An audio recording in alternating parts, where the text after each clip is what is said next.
वक्त का चक्का घूमा। अरशद के बाल सफेद होने लगे और उसकी ताकत जवाब देने लगी। अचानक एक दिन उसे महसूस हुआ कि घर की हवाएं बदल गई हैं। उसे वही खौफ महसूस होने लगा जो कभी उसके पिता की आंखों में होता था।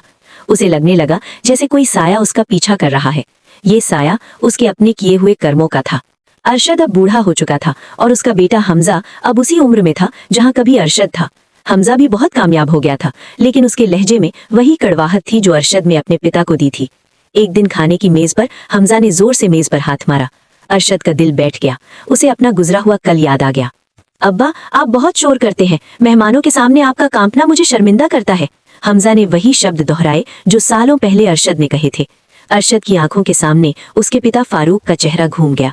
उसे समझ आ गया कि ये मकफाते अमल है। जैसा बोया था वैसा ही काटने का वक्त आ गया था। अरशद को उस घर के उसी कोने में भेज दिया गया जहां कभी फारूक बैठते थे। अंधेरे कमरे में बैठे अरशद को एहसास हुआ कि दुनिया का अंजाम तो यही दिख गया, लेकिन आखिरत का खौफ अभी बाकी है। जब अल्लाह के सामने हिसाब होगा तो वो क्या मुंह दिखाएगा। उसका दिल अल्लाह के डर से कांपने लगा, लेकिन अब बहुत देर हो चुकी थी। मौत के करीब पहुंचकर अरशद ने अपनी औलाद की आंखों में अपने लिए वही नफरत देखी जो उसने अपने बाप को दी थी।